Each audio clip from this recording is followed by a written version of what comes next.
จังหวัดเชียงใหม่ AM 1476 กิโลเฮิรตซ์สถานีวิทยุภาคภาษาชาติพันธุ์แห่งเดียวในประเทศไทยที่มีความทันสมัยเชื่อถือได้สร้างอัตลักษณ์กลุ่มชาติพันธุ์สู่สากล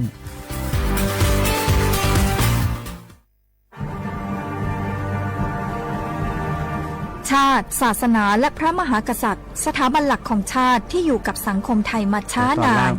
สถาบันพระมหากษัตริย์เป็นเสาหลักในการสร้างชาติให้เป็นปึกแผ่นเป็นศูนย์รวมจิตใจของปวงชนชาวไทย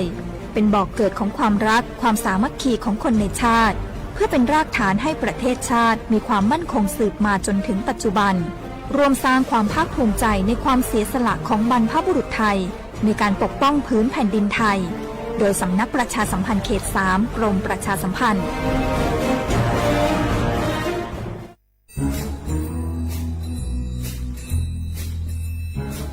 คุณนายมาขี่ว่าข้างบ้านเรามีอะไรแปลกๆนะคะแปลกยังไงไหนเล่าซิมะขินก็มาขี่เห็นว่ามีคนแปลกหน้าเข้าออกบ้านนั้นบ่อยๆมีทั้งผู้ชายมีทั้งผู้หญิงบางทีที่มาขี่เห็นก็ยังเป็นเด็กอยู่เลยนะคะคุณนายแต่ดูแล้วคนพวกนั้นเหมือนไม่ค่อยมีความสุขเหมือนถูกบังคับยังไงก็ไม่รู้ค่ะมาขี่ก็เลยคิดว่ามันแปลกๆนะคะคุณนายไม่ได้การละจะเป็นพวกค้ามนุษย์หรือเปล่าก็ไม่รู้คงต้องแจ้งสายด่วน DSI 1202ให้มาตรวจสอบซะแล้วขอบใจนะมะขินที่ไม่ปล่อยผ่านเรื่องน่าสงสัยแบบนี้คุณผู้ฟังเองก็เช่นกันนะคะร่วมเป็นส่วนหนึ่งในการป้องกันการค้ามนุษย์แจ้งเบาะแสได้ที่ศูนย์ต่อต้านการค้ามนุษย์กรมสอบสวนคดีพิเศษสายด่วน1202 Together We Can หยุดค้าคนโดยสำนักประชาสัมพันธ์เขต 3 กรมประชาสัมพันธ์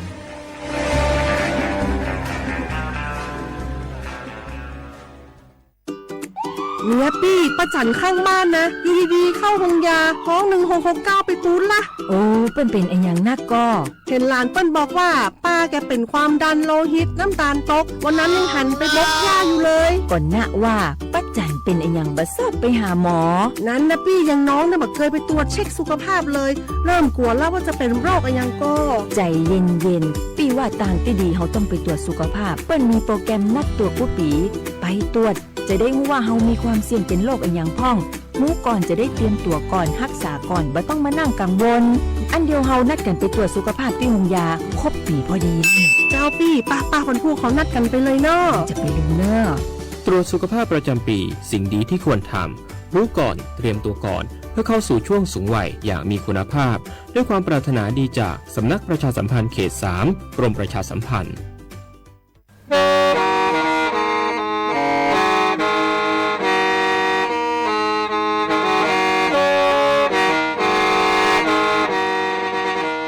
Đầu núa, gió bóng chua sang xua, hú tế chờ thai, đợi lũ xén tranh mày.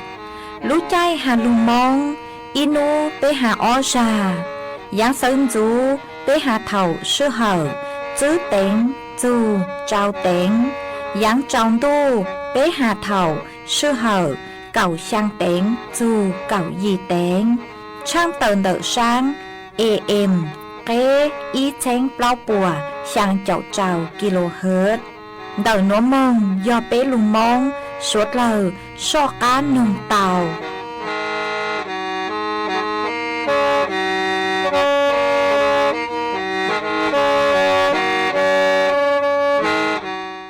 nhớ xong y chồng nạt sự cứ tin chàng phong dư suốt lời đời núa cú do rùa sỉnh vang dòng xa trọc ăn tròn đù số tông chua hà lù mong đã lú sỉnh trên mải tuần giữ y chồng nạt sự cứ tin chàng suốt lời mà uốn đê núa trang tờ chùa mê suốt lời tàu bao hà tàn đời núa cú chùa cây lú xua dì kia chùa mê suốt lời tàu nó sư ế thó bế cho nạt sự cứ tin chàng phong dư suốt lời cứ mênh gàng lù sai hà lù nồng nhó chuan đờiเพจ Facebook ทอเม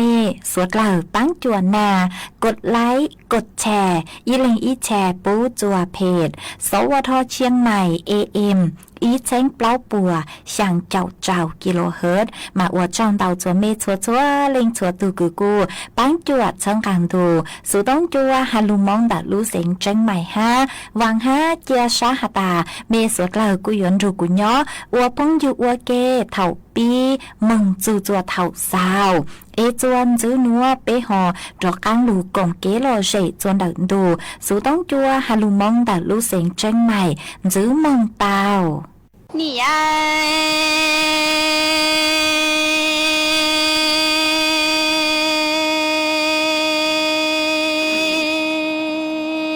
ชีมีนังนาเออนี่ดาดังลอชีตาวาลูมีนังลอตาดีนาเอกานี่มามีตุลาเจ้ากูตุพาโมเตียเจ้าเอกูเนี่ยหลังใจนานี่เจจริงเอาซื้อโมตุกามีใจลีลาโมเตียงเอานี่จิตุนี่ชิโชลาวาลูมีนัง老李那老姑娘郎才这个一整容头族，西里家老该得知道老老为要是少了我路能，老李那一姑娘郎才得知道嘛个路。个老姑娘，在那路路阳去到一暖着的老给的暖所口，你最多你老我路米能老里那老个的知道什么？呀咪给里约梦天多都切了都多绿都哈姑娘，在那里路路个哎都将了大道路都走哎你只上有。ยังดีต่อเนี่ยกี่หล่ออยู่จ้าดาวเอก็นี่ช่างอยู่ยังเตี้ยมีก็อย่าเอว่าจ้าจีนังชีชีลูเอตูก็มาตูจังเออยู่นี่ก็มา才到了你中咕噜米学习在大爱的中，米西来了古这个正中招数祖接对了中大理对的，土米乱头你最冷不啊？你呀，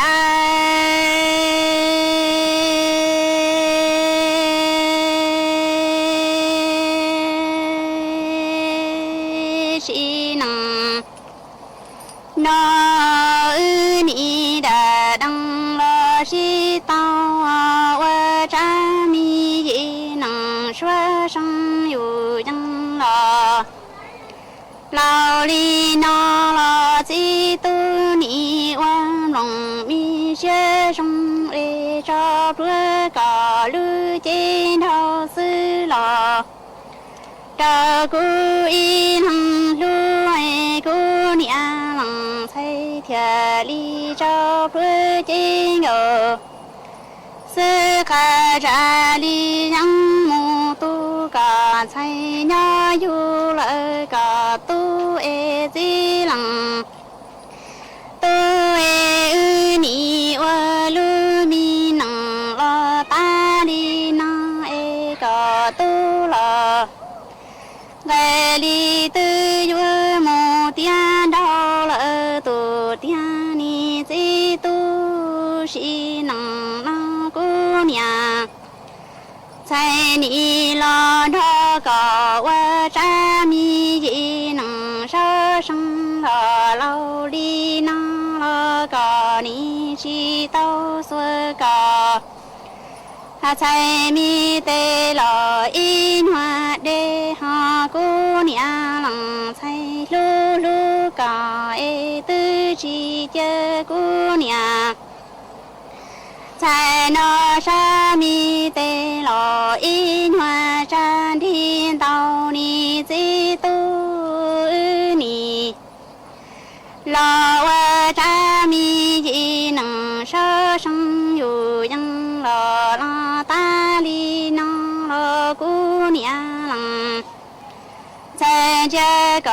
一正中中头组间接着头了，这几正一这啥头了，这都几早你最冷。tôi姑娘冷太你了这个这米能杀生有人了，老大里那了个你噜噜姑爱的种米是白个。真我靠米的说了周姑娘能才那多，要了我都好哎你我路米能了大里那姑娘路高，那里路只走头里的大里家姑娘家个一天。到我米女要带个路好叫你最冷不啊xã hội khổ khổ quê chả có cá là nó mở trong cái thì cả tay tên này giờ hai tí họ nì ya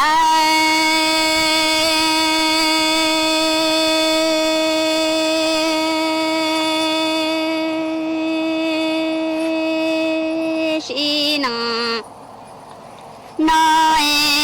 nì lo wo lu mi nằng lo ta đi nó e gì tu chua mùa cờ nhà ti tu e thia li lu cô nhà lăng say nó lo nhỏ chi giờ hai hoa ni gì tu chi nằng nó thia li mô tu mùa tu yu lỡ mùa hai hoa e cô nhà say ni trong xa chi giờ ta e ta trong mi shi plơ thia li câu la cò sa mi tê la trâu cô tua e cô nhà lăng say thia li chê lư chê ngầu li cho la trâu cò hà hoa ni si tu ni mô wa y chỉ là không là lăng la cà ni hay giờ mi cái chỉ là ha cú la ni chẳng yu chẳng giờ mi cái hoa ni chỉ lăng tôi chế tia mi nằng na ni chỉ ha go cái đê lò nhà đầu nhà chơi si tu cô nhà lăng thấy ni sa tia chế tia nằng nó e chế cho đại tan tho lù lăng bị nhủ va đi tăng lò trời si choa ni ya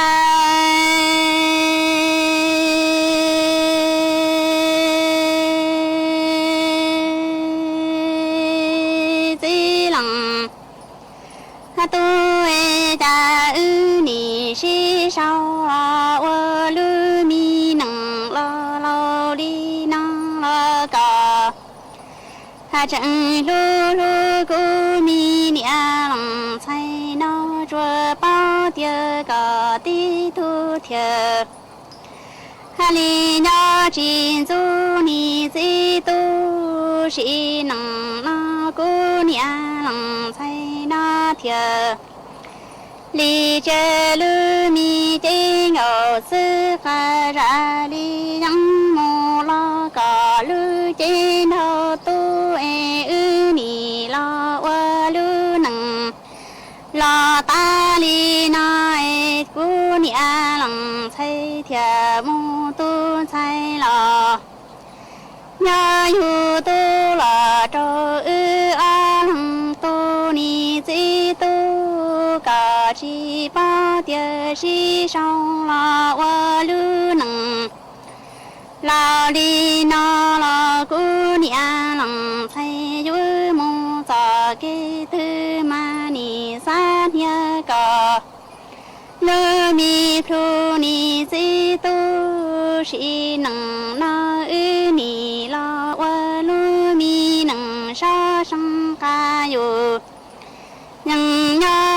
ni si trong đùa na ư ni mô wa chi pra không la pra long la cu ni chi na na la ha ca la ni sang yu yang la chi na cha cu e cu nia在天之都是能那儿你我扎米也能烧生有样了，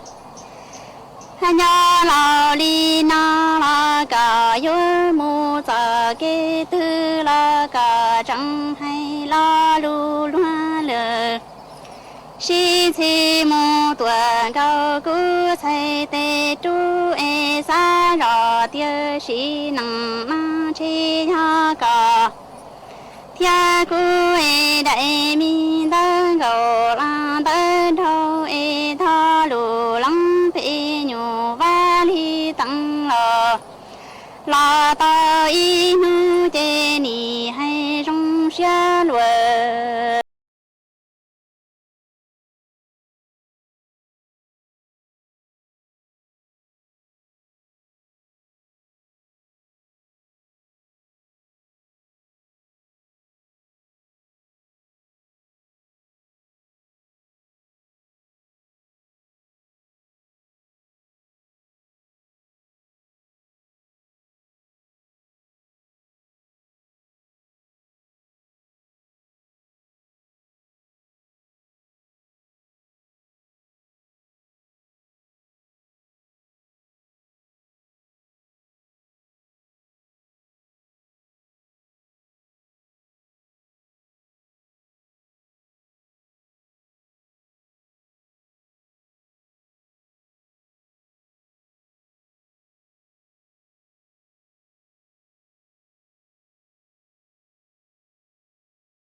nà cái coi nà to lớn đô xí nọ cái rẻ xí tôi chơi nụ yang rong rồi chạy được tỷ lò hà nà tỷ ở tụ nhỏ lắm nụ yang rong rồi yang tu mong lùi chạy lùng nhung thông rú tịch tu chỉ bông đôi tệ tu chỉ bông đỡ rồi đâu xa còn do một cỡ kinh ấy một kinh cho lúa chủ chín đỡ trên này mong rồi đâu xa một cỡ kinh ấy cho chơi kinh ấy lưu xa lo tít lợt lời bằng cứ tin này trăng dây tỏ cái hàng lưu xa nhị rong rong em mong chẳng có luôn là tiền nôi lung đủ cho thông rú cộng tu hàng là tiệt mong lưu tao mùa y lưu xong em hiện dừng lo dừng nhân cộng tu ấy tung ra tu chỉ một chỉ kinh nhau cho cộng tu che nó tung rôn là tiệt lu mong chẳng có lười ấy tu lệ sơ kinh nhau trơn là tia lu sa tiền rong rong ấy bằng cứ tin này chẳng mong anh dễ tỏ cái hàng ấy lu mong chẳng có lu cho bị chân trình tu lo giờ lên hỏi lu sa cho có trai tu to đã tung rong hoa chỉ kinh tu còn tu anh ngọ lu cho ngọ tu có trai tôn là tin nói to đã căn dễ mong trâu hậu rồi trái y luôn trong tôi y luôn trong trái đàn thả lột số tu rồi bao luôn trong lúc này thâu chế mong nhị nhỏ tỏ trong chế mong nó ô hậu ô tê la câu vào lấy y tòn tu nhung tự cam bộ bị bờ cao lô lắm tụi con trai tụi chuối bị hậu rồi tuần nuôi tuần nà tay mông ta nà tay nhon là tinh nuôi lo cho chẳng tung cho lý giơ cây ấy hôm nay lưu cho nó bông nói tu tung cho mong ấy cho giơ cây mong chẳng có luôn là tinh nuôi lưu sa nhị tê rong rong ấy bằng cái tin này chẳng mong tăng gì đâu hậu rồi có bộ bao nhiêu có từ này ấy tôi nà tay mong ta trong ngõ nhau tu chẳng mi ha tuần nông nơi nó từ gia tê cậu tu dạy dùng lời nhung tu tung giải tu lo trái tu ta tung cho mua chỉ kinh tu cậu tu ấy cởi tuần thả tung cho nói in đã hồng tu một trò căng tu đã căng dê một trò căng rồi đã chỉ bùi lúc số này luôn trong nó anh nông say cả bộ bao này nhà khó từ do ở từ nhân tu tung cho sẽ thành là tin nuôi một tiền trong của một tiền bao có bị luôn trong nó mấy từ nhau tu lòng mong sẽ thành ngày luôn mong nhị chẳng có luôn trong là tin nuôi lúc xa tên nhị rồi rong bằng hậu rể trâu hậu do bằng tăng y trọng mong nhau đang đoan đang rồi từ nhau phố tên đang lo mong mình chỉ họ mong nông người mong thọ nữ tên ra nữ ở bằng tàu mi ha ở tuổi coi cha ta qua cho anh tay gia lê im mong ở tuổi coi cha lô lô sang lụt dùng để tuôn rồi ta tuôn rồi chẳng là hậu sai ở tuổi tì lâu mi tổ một lăng có chia tía trong tung nói mi một lăng có chia yo tôi lệnh cứng giờ chỉ một lăng có chia hai cô tía bé nhận ra nhưng còn tôi lệnh tôn giờ tôi còn tôi chỉ một chiếc kênh là tên nói rồi chẳng tung rồi lên giờ kênh ấyยังมองก็ลงต่อไปจริงชิงดูไอ้คือรถเจ้าตัวต่อ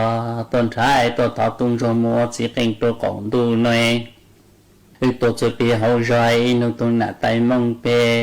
นี่หาตายอก้อนหน่อยไอ้ตัวต่อก็มัวสีเก่งตัวของตัวไอ้มัวปังเปตัวของดูมองไอ้ตุ้งจตาอังตุ้งเพอกูหลับตัวจีเป่าเก่งไง là tiền nuôi tuôn rồi lên chơi cảnh kia mua lên chung chỉ ở chỉ ở quê của lão tu chỉ nợ bao lan cô chị chỉ ở bằng chỉ tàu mẹ lê họ mong nó càng dễ đồ hậu rõ xe họ mong bộ mua lên từ ở bằng tàu mẹ ở tôi có cha hai lê chẳng là tuôn rồi chỉ cả lên cho ở tôi ta càng có nhau là tôi bị tôi nã tay mong lớn nã tay mong tao nhiều tuổi mi tôi mong hạt tao là chỉ tao chẳng mi họ ta càng luôn ở tôi có cha ta đi mong nu có này ta này chỉ bao lăng có chỉ lên nói tuôn rồi sẽ cảnh là tiền nói một tiền chồng ấy họ lên mong trả sẽ bộ một lần tiền nói ô lê có bộ bao nhá có từ ta đó ở tôi nhiều tuổi rồi tôi nhiều tu họ sẽ là mò nhiều cái mình được tàn ra nhưng đang sát sẽ cảnh xưa này cho lằng gì xưa trong mong hà mò nhà này thì nhớ càng được mi mong hà nên sa thì rong chết lời lương mong niệm chẳng có lương là tin nuôi nên niệm tăng cái tin nên chẳng mong ấy căn dễ trong hóng rồi nhà này tôi nhiều tu họ sẽ lộ ở tôi có cha ta càng có nhỏ lộ lắm sang người ta linh cứ lấy chẳng lo thọ coi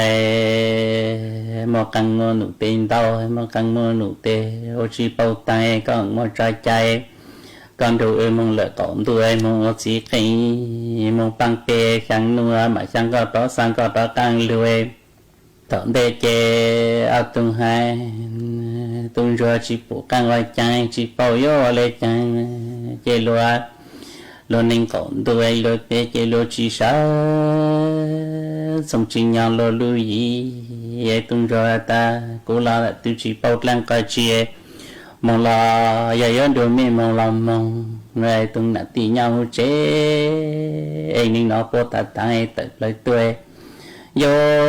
giờ này cho mong còn tôi của một tôi nhau cứ rùa xie chế của chỉ cả giờ này mong chẳng nên chỉ lưu lệ chỉ một tôi này bằng của là tê tên đông đó tam bộ công rủ con trai tao nên y thay thế ô lúc tôi nói chỉ của chỉ khiến mấy cho mong nà ti lấy chẳng lo bé cộng tôi bây giờ nhung lo tôi tung rơi tôi bé chỉ một chỉ khiến cộng tôi nó tung rôn là tên nó mong chẳng có lâu tới chơi khiến nơi lo chơi tôi to nên một chỉ khiến lấy chẳng lời cho mong chúa khiến ấy chẳng nung chỉ bé mà cho ta càng lười có sao nhiều xa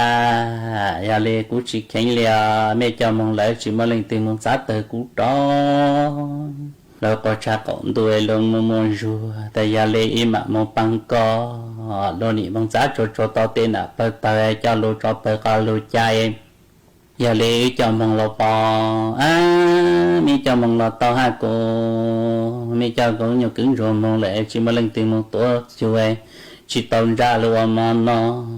lúc có trai luôn đâu nên cũng tôi luôn mua rồi luôn thì tôi lấy mong băng đâu xa còn ra tao tin là năng ra cho lưu cha giờ lấy cho mong lo chỉ to mấy cho mong lệ chỉ mà lên tiền mong sát tay rồi giờ cũng tôi nhớ cứ rồi nó mong oxy mấy cho nên mong lệ chơi đến để chỉ mà lên từ băng rồi giờ lấy mong qua rồi nên mong sát cho tao tin là cho lưu cha tay mong âu lì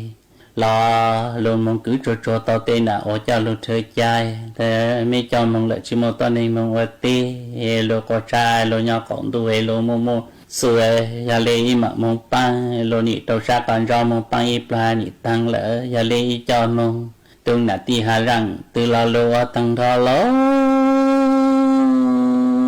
chỉ bộ càng ngồi răng tươi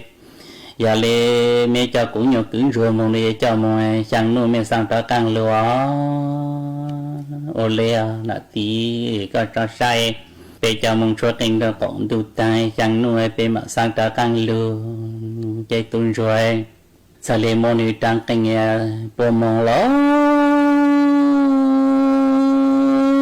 mong chơi ta coi gì mong sự bên đánh đuôi mọi luôn là bằng răng lu mấy tuần gạo răng em tuần số cao luôn tận tu lê luôn gạo tê rong ô luôn tuổi tuần số cao luôn ai nhỉ trăng lo hậu phụ tuần rồi ta lên dệt lăng cái tôi mong là có tươi chẳng có tôi xuống nói đủ lon đủ lê tát lê cột lại chẳng có họ tốt xuống nó tung rồi ta linh mộ tí giỏi hiện giờ những cộng tuổi tung rơi to lột cho có cha to cũng là tên nữ mua chỉ kinh to cộng tuổi cũng cha tua mong ấy có nhát lăng có chỉ có tung nó gõ răng xa ta lên dệt lăng giờ cả giống mong cộng tuổi cú sáng có cả mong sáng ý cho mong rong tôi cũng nãy cũng chỉ tôn lâu trong lòng tông ngô vang ở chế tôi cũng nhỏ có bộ yếu cạn tôn rồi ta lên một lần có chia hai mong cũ lên mong hào tường gỗ răng xa ta lên dệt lăng cũng nãy cũng chỉ bộ nhau tôi có tôi cũng lúa nên tôi là tin nói để trong nó để nàng lưu chỉ xong ấy lúc nào chỉ sự lưu xong ấy cũng tên nhau cứ do ấy tôi chỉ bao tay chỉ nọ chỉ đồng lưu hai mong mua sang cùng nã sang đâu cho tôi chỉ chào lưu on so trái tăng lệ chỉ sang cô sai sang cô mong cỡ chụp trong sông tu chỉ đâu cô sai đâu cho mua cỡ chỉ đâu số tê auto mua cỡ chụp cỡ chỉ tay auto ta tăng lụt số auto lô tay răng rê cô tăng răng lệ cậu cho che lô tay răng lăng che cô tăng răng lệ cậu cho chăng em cũng là hai cô chỉ tên nhau cứ tên nhau gầu nhau mỗi bộ tô tăng hô tô cả xí lỡ anh nung tớ em mong nhon đang lại xa lê kỹ cô hai cô tô coi chỉ một vắng một xe nhỏ hai lô nhon là ta số bộ nói có mong tô còn tôi chơi cũng là cô chỉ bộ nhon đang nhận duy nhân tô càng rõ luôn là bằng kì lù lù ai có một bằng sáng như tôi mong cho cũng là cô chỉ bộ có cú tên ninh tên nuôi tôn lòng trong lòng tông ngô vang ở chế cú nho tôn cho tàu lê cú mong cú lê hà cổ cú tư chỉ bao yếu hà lê chẳng em đầu răng xa ta tôn cho con mong xuôi con mong chế có ai ta giờ răng lâu răng lên đó có tới tôi cú mỏ lù rong đô lại có xa giờ răng lâu giờ răng lên lại có tới tôi cú mỏ lù rong đô lại có hà nó chế cú sĩ chếยัง有nói cú sĩ tếยัง有多nhà cộng tu chỉ mà lần từ bao cú lú sĩ luôn bê nó chỉ tông gọi tốt chỉ tông bê tôi chọn đã cử chế là chỉ mà lần từ bao ai cầm mong cần dùng trong đó em bằng mong sang mong tôi cũng là cú sĩ po ô lê linh mỏ cú mong cho cái tăng em mong linh hiện giờ những lần tuôn ra ra tay của lên mong xăm mong tua tuôn ra đồ lô có trai phong dây tô cổ đồ ló tuôn ra mò chỉ cái mong cho cái tôi chẳng nuôi chẳng mỏi môi hiện giờ những tu cho lô chữ sang em môi cho mong phao tay bờ hiện giờ những bùa ngao nói kể để qua chấn tàu em ta tuôn ra yếu sang tuôn ra đó luôn là tên nó ló luôn mình tòi mùa dẫn dây nhân lo chẳng mùa giờ sinh lo càng dễ mùa giờ sinh lo hổ rõ mùa nụ mùa chơi càng tăng gì mình tê nhau tăng gì mình đủ hay tôi nó trâu học coi tôi nó khai học lệ tê học chờ lố tôi nhanh nhoi nu rất là học lệ học chờ tiền đông tôi coi giờ sinh lo hổ rõ căn rõ chỉ tôi giữa tăng tung rõ có tuần là tin nó tôi bác sĩ mong sĩ tư hồ giờ răng lâu đã căn rồi giờ ta có hồ tôi giờ răng lâu tôi chế của tôi giờ ngô của tuần sợ đó có giờ em một bê hồ nhai bê hồ của đó có cho ngoan nên đến là tin nói hồi giờ bê hồ tôi giờ răng lâu tôi chế còn được bên nhau còn đuôi chỉ bố cả một lần là tiếp bộ tao tuần rồi ta giờ sinh lâu càng rõ có sao lặng tê hào chẳng kê họ hữu tổ hà ni vô chẳng nó giờ có hữu tổ ta của hà mô của tuần sợ bê hữu nhà bê hữu cu tổ co là giờ lìa lô tì lâu ta rong chỉ này giờ cho gì chế tốt tới hà lô tụ năng gỡ giờ lìa chế ơn đã cái gì con nên lâu xong tới rừng nhân đầu tử rừng chai lụt lơ hà lụt chế chẳng chế ô chi to cho nó đã cứ gì đừng lâu lố bộ nó xong đầu sẵn đó có rừng cha đầu tử là có trong chế rất là tự để toàn đại mong đang căng rò đang dẫn dưng nhân căng roi yếu mong hù ở răng lâu đang bằng kề tôi định tôi nhỏ tới cả lừa lỡ nhập là càng rò dẫn dưng lâu căng rò ta do tung rò có tên là tiết tuổi có sĩ hù ở răng lâu sẽ ở răng lâu của tôi tung rò ta giờ sinh lâu căng roi có giờ sinh sự chạy giờ sinh lòi có căng tăng gì mình tu gì mình tê nhỏ có tê có chơi cha có su huê giờ sinh lòi căng ra tay ấy tung rồi mong là tê bao tăng cả ta lê cha cũng mong đi hùa giờ sinh lòi ao tê cả tới gì có những tổ tạo nuôi răng la xoay và răng lô gì cho chơi cu gì cho chơi cô cả tại tôi pe mò lu rong được ai vậy răng lô rồi răng lô rồi răng lên đó cả tại tôi pe mò lu rong được cả sao đủ tinh ra mong có tôi chỉ nọt lăng có chỉ lệ trên lăng toàn đủ từ tôi đủ tinh ra mong có dài ta chỉ to vậy giờ sinh lo hậu rõ ta ni giờ sinh lo tan rõวันนี้nhau chỉ tệ kháng ra nói chẳng gì cho rong cả bông tê hu nhà tê hu cô mà cả tôn giáo cho người cha một lúc lên lại tia nhớ cụ từ bảo sinh có sinh gì cả lâu nhà tôi hu chỉ to lại rồi tôn rồi mong ní hu tàu to ha tôn rồi giờ lấy chế con sinh nghe con hu là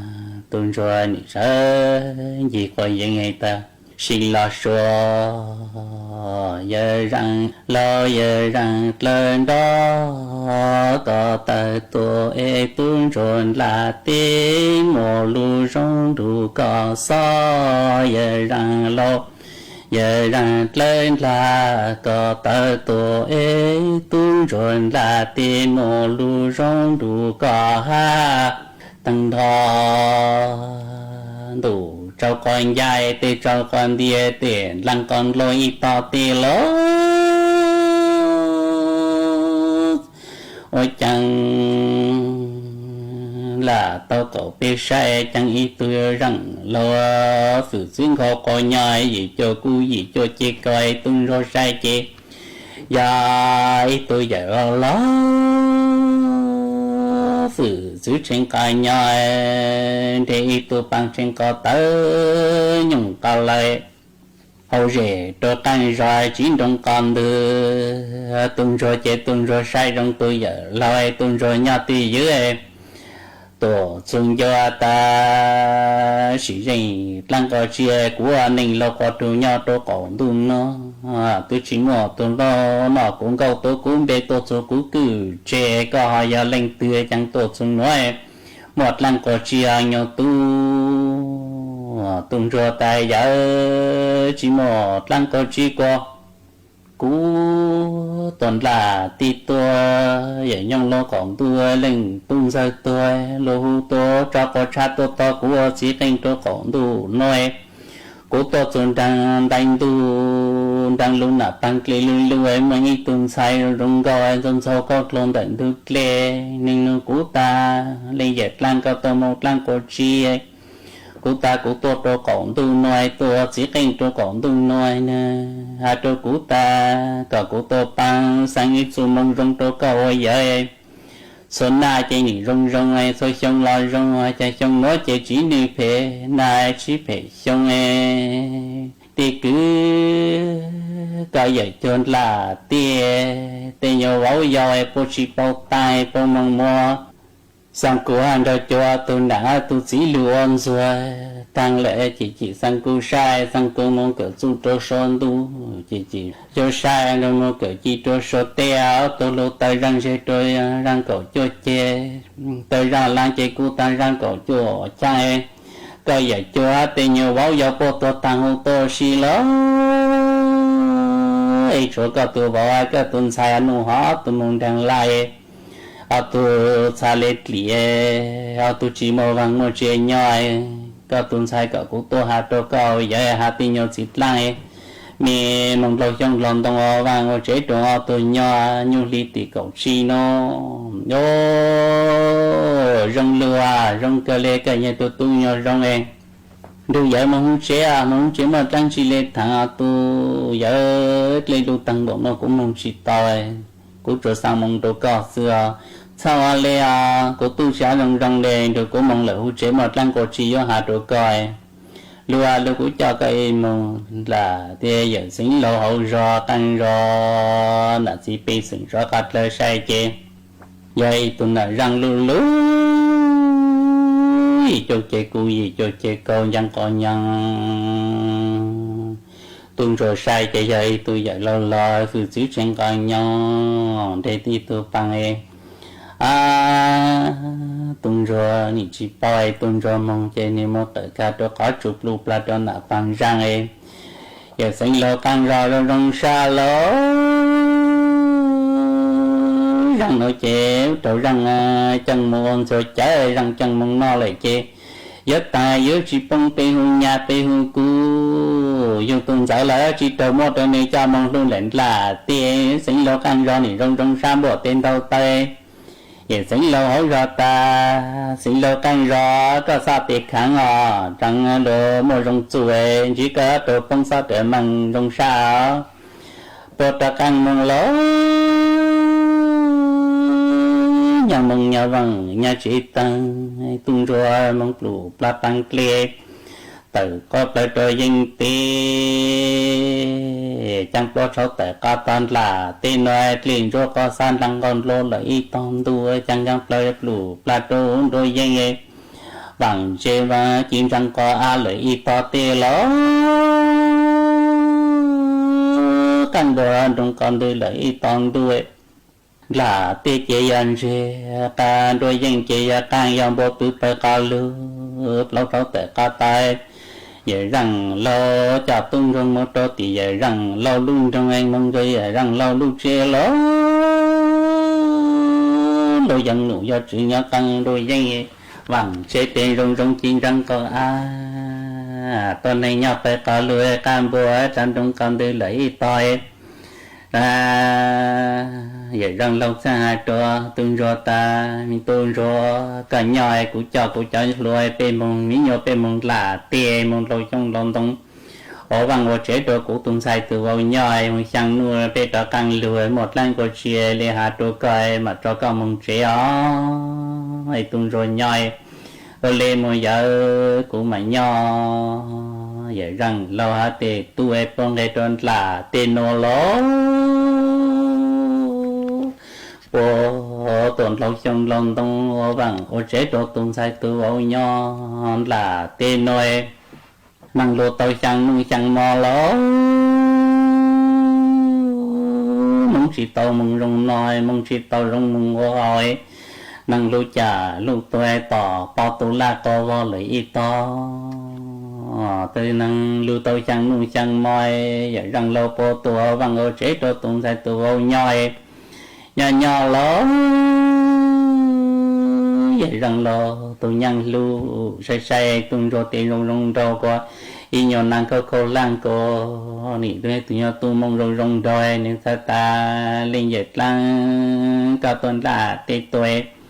cả luôn mong giang có lu tôi để chân sinh du nó cả là tiền rong đôi nhau tiền luôn trong nó tới chỉ một tổ lô rong chỗ coi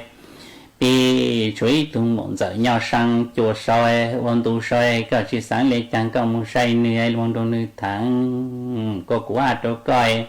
sáng nụ tận đây nó cũng chỉ bộ đó căng lúa cũng chỉ bộ lúa chuối cũng chỉ vô ăn cảวันnói vô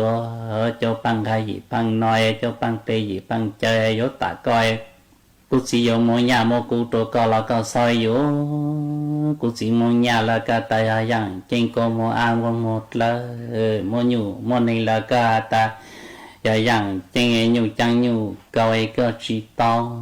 này cũng chỉ để cho là có cái vô này chỉ cả ta giờ sai chỉ cảnh lo có sáng yếu cụ chỉ nhon có cá cho luồn đã căng chu nơi chè lấy chăng là có sao tao biết tu muốn sợ một lùi có dù còn giống của tì lùa ô lê mô là tì ô lê của mà dù còn giống ấy tung cho sang kinh ngô sĩ to sang cho ló chẳng bụi rằng lâu tung sang sợ ấy rung câu luôn tôi để một tên coi như nghe tu sang cao sai rong tăng la rong tha rong tăng cao lê giờ gì nhung cao lo lu cun trai rong ta la rong thuê rong tăng cao lê giờ gì nhung lu cun xuê tung cho nhà ha ló giờ là nhà tung cho tung đi sĩ tây tăng nung giờ là cho chị tao tung cho chạy tung cho lần ra cho tao giờ chơi ở tung đi nhau kê đi sĩ tốt tệ nhau tao chẳng mò lão rẻ sâu còn bao ló nỉnh số xa cao lo giờ răng lo tu có ta căng lột số vàng số chế để tu để nhang hay không để cam đến bồ lô tô ló một liều chơi ông cao mà nói cho bằng cái gì bằng chơi đầu tới trong ngày tuôn rồi mong nho tuôn rồi chỉ cảnh tuôn rồi tay giờ bỏ lưu trong chè hà xí tê tỏi chỉ tí vô lên nói cũng chỉ bộ càng vô chẳng phải cao lưu xin yếu tại chỉ tàu lưu gì vậy rằng lâu ta nhiều tu cả những sát để lấy ra trong em giờ một cặp tua sang mong em cũng xa mong vào tàu bằng tàu chế đồ cũng tuân sai tàu vào nhân là tê co lý chẳng lo cần mong nhập về hỗ trợ em một lưu trong nhá hạt đồ con nông tuân chú với chỉ tàu lê chẳng tuân cho xa mong nhỏ lỡ vậy rằng lâu cô nâng cao chết rồi vậy rằng lâu ta tu cả lúc sát đến lại cả tuần là tê tu hay cả tu sa mông tu cũ hay cả yết lan chi yếu nhà yếu cô là yếu một tu coi yếu nhu yếu này là yếu một tu coi trong yếu luôn là tê tung cho ta yếu nhà cô là tiền rong coi nhà cô chỉ là cái dạng chi cô mua cô một là nhủ nên lo rong lo nhủ nên ya pe yang chi nhủ chang nhủ câu rồi lấy chang là cú chỉ sáng tao ai cơ lấy cái tiêu cú trâu chỉ vô lên nó xưa tao là vậy rằng lâu ta vô chỉ tao lên họ tu các bảo sinh tuần là tết tuổi lấy chang lo các tiêu tao khá đồ cú lại chê các yếu tao vô y dạng ấy lăng của chỉ lo cú mua các hà lu ấy giờ sai trong giờ lu sa giờ có chỉ vô chỉ trong giờ sa lên họ vô giờ cho cậu là cả của cú vô nhà cô là cú chỉ vô nhưng mình là cú chỉ sáng tỏi giờ có kén chị cú vô cả những cái cá cho lon đang canh chu giờ ra nó vô của tôi toàn có cá cho lon đang canh chu giờ tao chạy dầu lui xây giờ chỉ mua đồ cũ tua giờ nhà dầu cũ là giờ mua giờ nhận có cái chỗ lui tôi nhận có cái chỗ lỗ xí giờ chạy dầu lui mua chỉ tao đồ cũ tua để nuôi nên để nuôi để tu lỗ rồi bây giờ ta chỉ cái này có cái chỗ lui nhớ chẳng có một ít gì có cái chỗ lỗ chỉ một ít nữa là do mong là lấy dịch lăng bao tôi rong rò phì còn có cái chỗ lúa mua cái chỗ lia chỉ một inu là như một inu giá chỗ lúa bên luôn trong tôi chỉ một tôi rong chỗ nữa một đôi giờ rằng lo chỉ bao lấy chàng lo vì ta hạ tàu lụt sụt chơi tàu lấy ha phụ rằng lo tận dầu tôi im bài phiên còn lo lại tóm tôi lo rằng lo chị ở nhà mua ở cô mua chị dầu cái chị hàng dầu lui buổi chờ tê tàu chỉ tàu ấy nhà li mi cho cậu lại cậu mua này chị thì can đi bô lô tốt lo bao nhiêu bố rằng lâu chị ha chị sang hai lô từ lâu từ con dài thì một cháu con đi lo vậy rằng lâu tê tàu lại chỉ tàu ấy ôi sa tây ninh tinh nhua bồn đề can đền bồ lụt tuổi ốt liêu chờ lỡ cho bằng cái gì bằng nói trời cứ muốn ngất tu chiều cái hốt liêu chớ tôi chẳng mòn là tê chế năng lu lỡ tỏ bao tu la tỏ vơi mong chỉ tao đó mong ngon nọ qua hậu lùi bốn nón gà tê hậu chớ nón gà tê trôi hậu chớ tê câu tao chẳng mò tay mua tua chỉ muốn gửi mua nhà mua cu tôn giả tu ló sẽ cho tu lu tử bằng răng lu tu sâu hiện dưới những tu khổ đuôi ôi chẳng tung rồi lùi tung rồi tự lùi tới tung đổ răng rong rong đỏ hello lùi chia từ lùi hiện sinh lo càng rõ phụ tranh chế chỉ phụ càng ở răng từ ở phụ bộ coi nhỏ hiện sinh lo rõ ta ní hiện sinh lo càng rõ của tôi có chỉ tì tiểu nó mua xe mồ nhỏ chỉ bữa cha lễ kháng lúc nữa tôi mua cả tê hương nhà tê hương cô mua cả tuần giải đồ tuần rồi cho mua phụ đến là tê lô phụ sinh lơ càng rồi làm bao hello phiền còn lo lợi toàn trong chỉ phụ càng nói rằng tê tăng rồi giờ sinh lơ càng rồi tê lô dòng kế lại chạy vô tàu ô sao có tê tu tê nhang em tê can thiên bôi cho lùi ô tô cho bằng cái gì bằng nói cho bằng cái gì bằng chờ hello chơi cần gì đồ hậu rồi tôi được bỏ họ kia họ chờ tôi chẳng mò chẳng mong sợ cho tuôn rồi cho lúa bùn là tê bố sĩ tỏi bố luôn là tê cho nhà ô cô lùi tuôn rồi luôn nè tê rong rong ló tao tu bù tê rong rong gọi đi mình tự ý sang tung cho nỉ nhà trang tu can đi nhân là tê nuôi yêu tu yêu kỹ nhá phải có lừa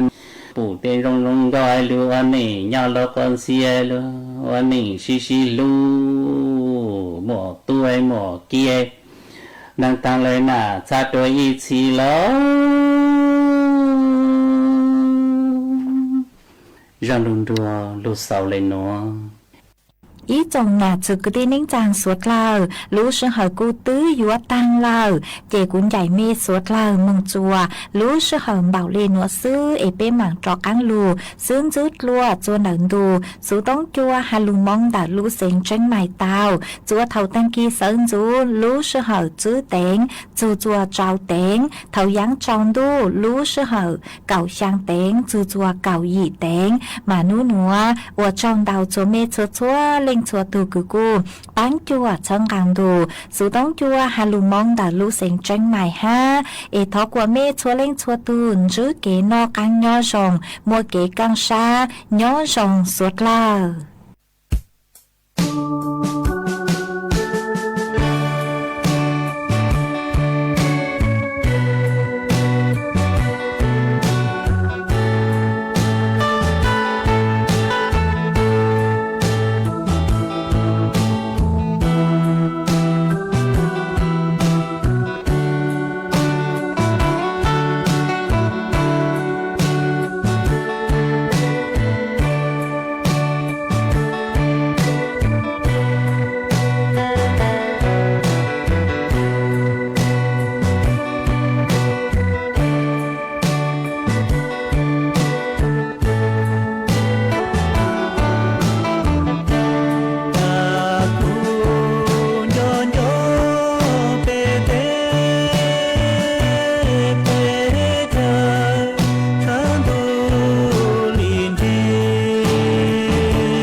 นีวิทยุกระจายเสียงแห่งประเทศไทยและเครือข่ายทั่วประเทศเสนอข่าวต้นชั่วโมง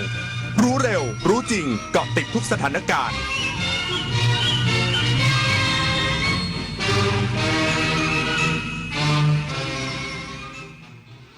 รับฟังข่าวต้นชั่วโมง 6 นาฬิกากับธราวุฒิวิชัยดิษฐ์ครับกรมทางหลวงเตรียมเปิดทดลองวิ่งมอเตอร์เวย์ M81 บางใหญ่กาญจนบุรีภายในปีนี้อีกสักครู่กลับมาติดตามรายละเอียดครับหากเปรียบประเทศไทยเป็นต้นไม้ใหญ่ที่ยืนหยัดมายาวนานอย่างรากแห่งขนบธรรมเนียมประเพณีและวัฒนธรรมลำต้นมั่นคงยืนยงยึดมั่นในสถาบันชาติศาสนาและพระมหากษัตริย์มาร่วมกันตั้งปณิธานทำความดีสร้างความรักความสามัคคีแทนคุณแผ่นดินเสมือนรดน้ำใส่ปุ๋ยให้ต้นรักประเทศไทยเจริญรุ่งเรืองร่มเย็นเป็นสุขรักษาเอกราชและอธิปไตยไว้ให้เติบใหญ่และงดงามเศรษฐกิจที่ขับเคลื่อนด้วยนวัตกรรมจะช่วยให้เราเปลี่ยนจากทำมากได้น้อยเป็นทำน้อยได้มากด้วยความคิดสร้างสรรค์ในการสร้างสินค้านวัตกรรมที่มีคุณค่าและมูลค่ามากขึ้นเปลี่ยนเกษตรแบบดั้งเดิมสู่เกษตรสมัยใหม่เปลี่ยนแรงงานทักษะต่ำไปสู่แรงงานที่มีความรู้ความเชี่ยวชาญและทักษะสูงสร้างโอกาสสร้างชาติสร้างขีดความสามารถในการแข่งขันพระบาทสมเด็จพระเจ้าอยู่หัวทรงน้อมนำหลักธรรมอันประเสริฐกันกรองเป็นหนังสือคู่มือชีวิตพร้อมภาพวาดฝีพระหัตถ์4 เล่มได้แก่หลักการชาวพุทธอริยสัจจภาวนาหลักปฏิบัติเพื่อความพ้นทุกข์และแนวทางปฏิบัติธรรมนาวาวังพระราชทานเป็นธรรมทานเพื่อทำนุบำรุงส่งเสริมพระพุทธศาสนา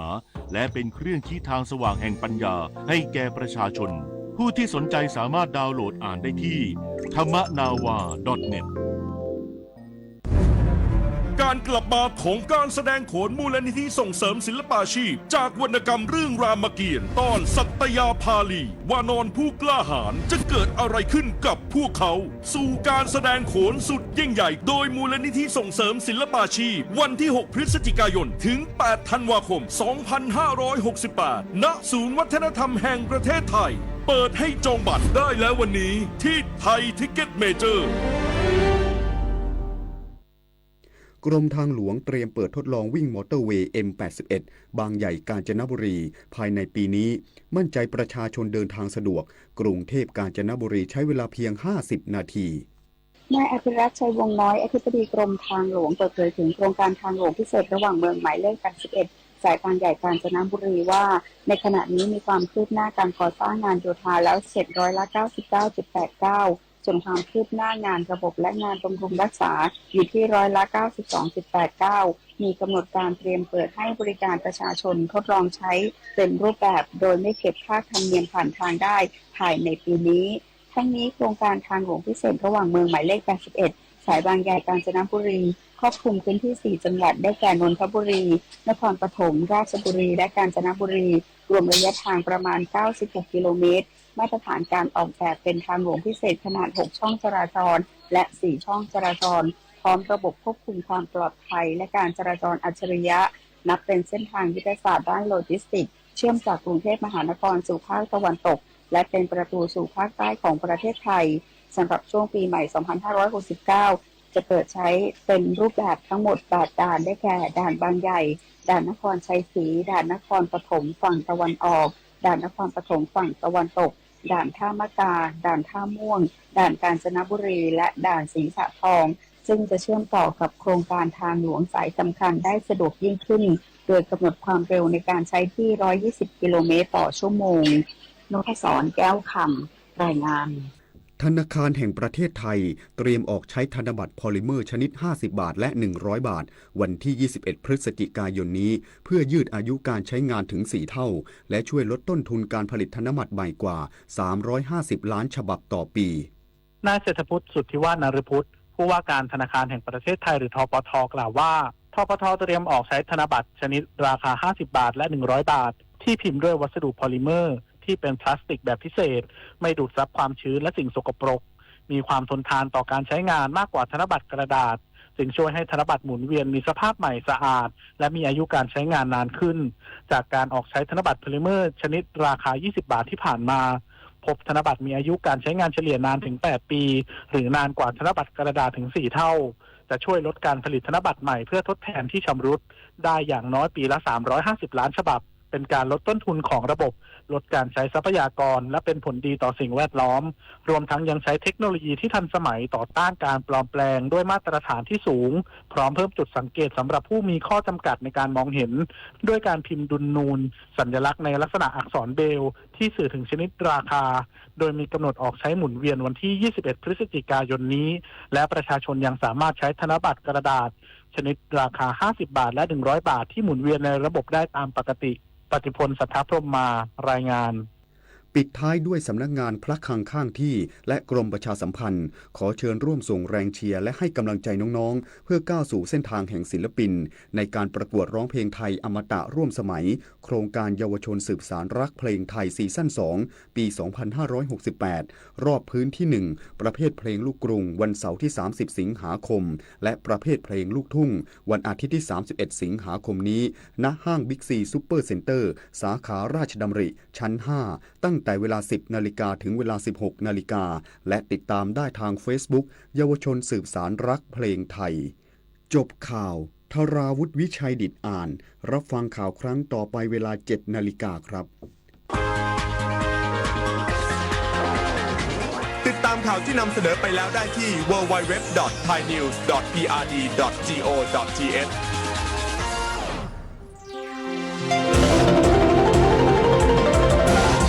วิทยุแห่งประเทศไทย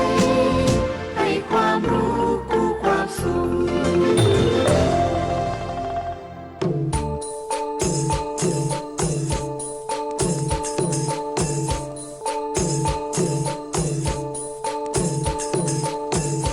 ปลุกผู้ฟังรับอรุณเสิร์ฟข่าวอุ่นๆข่าวยามเช้าเข้าถึงประชาชนทุกวันเวลา 6 นาฬิกาถึง 7 นาฬิกาทางสถานีวิทยุกระจายเสียง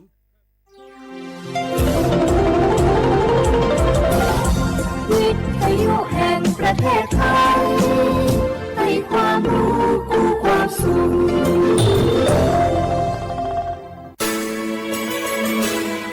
สถานีวิทยุกระจายเสียงแห่งประเทศไทยจังหวัดเชียงใหม่ AM 1476 กิโลเฮิรตซ์สถานีวิทยุภาคภาษาชาติพันธุ์แห่งเดียวในประเทศไทยที่มีความทันสมัยเชื่อถือได้สร้างอัตลักษณ์กลุ่มชาติพันธุ์สู่สากล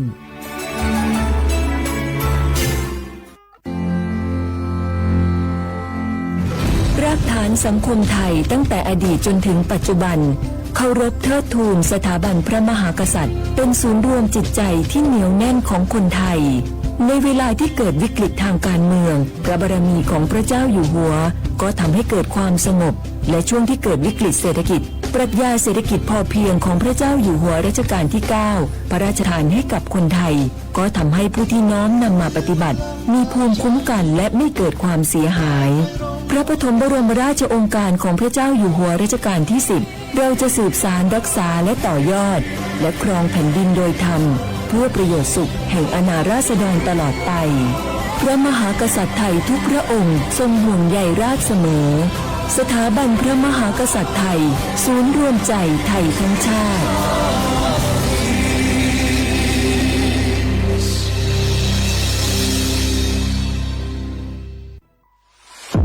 ใช้สิทธิ์บัตรทองเข้ารับการรักษาที่คลินิกแพทย์แผนไทย30 บาทรักษาทุกที่ได้ง่ายๆทั้งนวดประคบอบสมุนไพรใช้แค่บัตรประชาชนไม่เสียค่าใช้จ่ายสอบถามเพิ่มเติมโทรสายด่วนสปสช1330 30 บาทรักษาทุกที่สิทธิตามกฎหมายของคนไทยให้แพทย์แผนไทยดูแลสุขภาพคุณ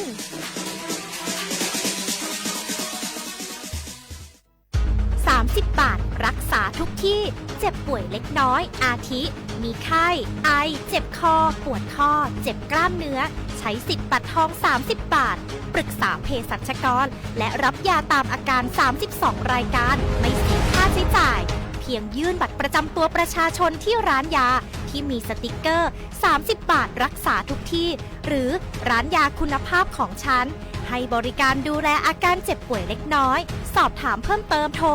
สายด่วนสปสช 1330 24 ชั่วโมง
早在比我的努哈加马的，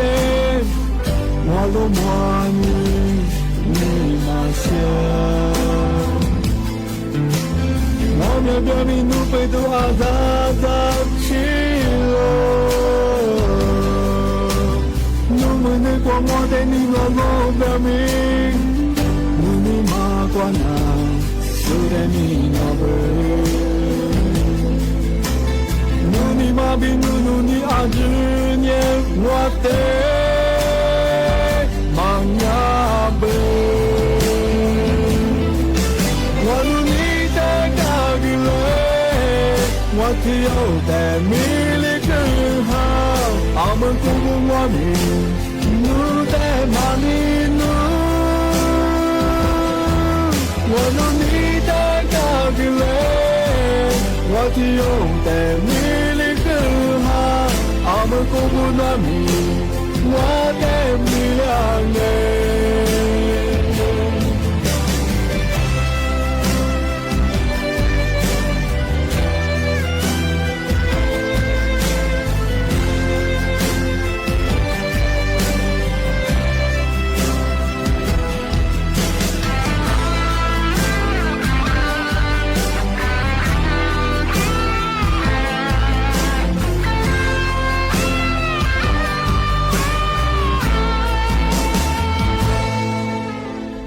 早早比我的努哈加马的，我罗莫你马些，我苗表明努贝都阿扎扎西了，努么努光我的你我罗表明，努你马关呀，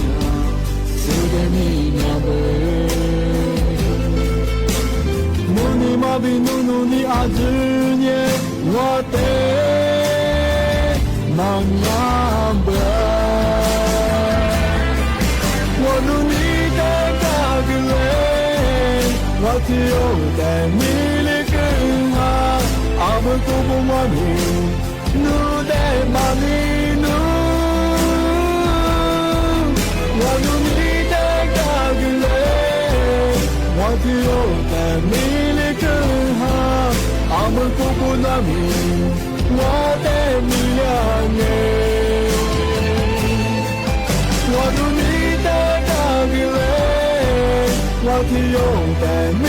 里更好。阿们姑姑我米，努的马里努，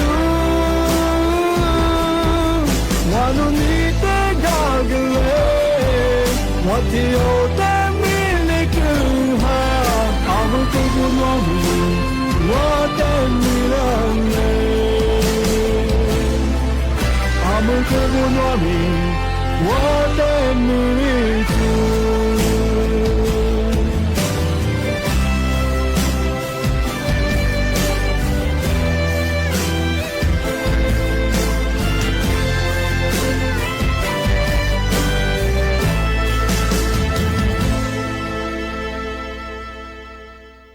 小花不来花花นี่แหละ6โมงกว่านี่7โมงอ่ะเอาลิซุงโดดสุดขวาไปแล้วงาเอาลิซุงปากกากุงไม่ยทาจิ้มใหม่งาสถานีวิทยุกระจายเสียงแห่งประเทศไทยจังหวัดเชียงใหม่ว่าโดยจ้างาทีมเราไม่เคยหนีโมขวานี่3โมเอารายการลิซูที่นี่มาหนีขวาด้วยแน่ๆที่ขวาที่มรอที่ขวางอ่ะนาที่เนี่ยขวานี่นาเนี่ยเสที่ยืนต้องที่เท่าวิทยุว่ามือจะมาโดยจะบ่เคยยีระบบยา AM ยีความถี่บ่เคยที่ตัวลีหาสิจือโฉเข้ากว่าโจยาเหอดละที่เท่าระบบไลฟ์สดไง Facebook เหอดูอย่างไงยีเพลงบ่เคยสวทเชียงใหม่ AM 1476กิโลเฮิรตซ์งานั่นแม่ที่นี่งอมันยาเอาลิซูอาบามันจะเหอ是哈黑人啊，你每天不和拿错你，一口不和你多呀做子黑口的个嘛啊，我太阿爸们也和黑哈啥子呢？ ในมือถึงมาคือหนักโฉนยังวันเสาร์ที่30งานเดือนสิงหาคมเนี่ยพศไปคือ2568เดือนมาของงานสัญญาไปคือศาสตร์ที่นี้วันเนี่ยไปคือกูหาดูแลเจ้างาที่นี่เนี่ยคือนั่นแหละคือจะมาปีใหม่ไงแจ้งเตือนใช่ไหมคือไงจะมาคือมีฮิลุยจะมาคือไงเมื่อสังเวยที่ยาปอพอไงเช่นหมายคืออาทิตย์ขึ้นยาประกาศแจ้งเตือนฝรั่งงานเมื่อสาวภาคเหนือไปคือไงหลายพื้นที่ที่ก็ต้องไม่ใช่คือมือหาคือเรียนมาคือโจหิที่นี่คือเอาที่มือหาเรียกว่าจัสโซมันยังไงเธออันจะลูกคุยเคยมีจัสโซว่าจัวบ้าจัสโซมันจะคือปีว่าจ้ามือหาคือพันเรียกว่ามันยังไงชาวบ้านมาขยันที่นี่ฝาละจามโมบริงานเธอก็ลาหนีเจอสิญญาณอำเภอแม่แจ่นบ้างไงจังหวัดใช่ไหมว่าไงลาสักว่าที่2วัดสนาที่ว่าไงที่ว่าคือมือหาจะเข้าคือมือหาลีสเดเบนเอาก็อยู่ข้างนี้ว่าสักสิ่งแล้วก็คือรับปัจเจกที่เรียกว่าอะไรสิ่งไงเป็นหลักส่วนที่เพียงว่าที่ความเปียมาว่าหลักส่วนที่จะบุยยังมาไงฮีมาเฮ้ยซื้อที่บุยยังชงไงฮีก็คือกูถึงยันนับไปช่วยไงเราซื้อฮีซื้อเสียหายมาว่าหลุดเป็นยังคือหลุดลำบากไปโน่นยิ่งสักการ์ไงที่ยังรัดโซนหนาบางรัดโซนนั่นเลยบางอย่างรัดสวัสดิ์เบชที่ยังคือเชื่อมาขยันยิ่งหวังว่าที่ยังคือยากว่ากูที่ยังบางคือความมันขยันที่หวังไงมีจากคือรัดสนิทกุบเบชไงทำไมยังคือถ้าจิ้มมันบางไงนอำเภอเมืองก็จังหวัดแม่ฮ่องสอนคือนอบ้านตำบลปุ่มใหญ่บ้างไงนอขยันคือตึกกลางมาสัมผัสคือหลายพื้นที่เมืองหาคือพอดีก็คือเอาที่ลูกคนนี้เป็นไงว่าจะเสียกว่าคืออาจจะคือขึ้นหาสิ่งงานก็คือมาคืออาทิตย์ฝาละจำมาเป็นไงปีว่าจะบอกว่ามือหาลิกว่าปัจจัยก็คือไงที่สักความมือหาคือเป็นเรื่องของชาวบ้านมาคือจะที่ดูแลยังกับตัวนี้ชาวบ้านจะปีว่าอะไรก็เลยไปหาว่าคือจะกิจวัตรคือจะกินน่าเชื่อไงทุกอย่างคือพอเขาจะได้แจ้งตัวฝรั่งไงที่นี่คือที่ว่ากูสัญญาคือน้ำแบบยังไงเอาโทรศัพท์มือถือคนได้ยากที่พอกว่ายี่ข้อความแจ้งเตือนฝรั่งอาจจะยากกว่าผ่านระบบเสียบอกแค่ว่างานยากแบบมาเคยปีว่าโนพื้นที่กว่าจะถ้าจะแบบยากที่แจ้งเตือนยังไงที่นี่จะสานนี่ข้อนี้นี่จะเห็นนี่ซึ่งก็กูถึงน้ำมาบางคนบางคนงานสุดที่ล้วนนั่งก็มาเป็นก็ได้ที่แจ้งเตือนต่างงานอีกบางคนบุคคลแต่บางทีที่สนใจยิ่งกับตัวนี้ชาวงานปีว่าวุฒิสภาดูแลแบงก์ที่นี่คือว่าวิทยุแบงงอยิข่าวยุดดูเฮงเอาเฮติดตามสถานการณ์งอเธอมาหาเรียกทับปุ๊บมาเฮงที่ยาวจับไว้ขึ้นอย่างว่าสูอาจจะหยุดบ้างเฮที่ยิข่าวยุดดูเฮที่กัตนายิชงปีว่าจะพักกินเลยบ้างเอาที่จักกินหน้างทำมาที่สักจนเช้าชาวดังที่นี่ที่มาแต่เชื่อกูละเฮที่ปีใหม่จังมาสั่งบ้างละโซที่ก็ถูกบ้างที่ก็ถูกเฮมาขะสุกว่าน้ำท่วมยังไงถ้าเจอกูมาทำมาอีบีแต่ละเนี่ยถ้าฟิบัวลงยังคือเลขบัญชีธนาคารคือยังไงมาคือที่อยู่ตัวเราเป็นยังไงว่าที่จะมาคือฮีเบียมาคือที่เรียกคือเสียหายยากโลคือเบียมาไปคือคือยังชิดช่วยยังไงมาคือที่ประชุมสมัครจ่ายตรงจุดไปยังไงมาแต่บุรุษจ่ายยี่เบบัญชีแต่อุฟลังเบที่ว่าฟิบัวที่พอทำมาคือจวงที่บ้านมันยังชอบมาคือยังคืจางมงถ้าบ้านมันเอาพอไปคือแต่กับกูยิงกับเช่นมันสบายหลัดชมมาค่ะสูกลุ่มมิชาชีพแบบสูว่ายุบแต่ละเนี่ยฟุตบอลรู้นี่คือยิ่งจ่อที่บ้านยังไงว่าฟุตบอลมันเชื่อก็จะมาจ่อชิงมาคือยังคือแต่ยังจางมงเอาปีว่าสุดท้ายจ่อช่างมันยังสูว่าหมู่บ้านสูยามูลนิธิแบบสูว่าหน่วยงานที่ชื่อสูว่ารับบริจาคบาง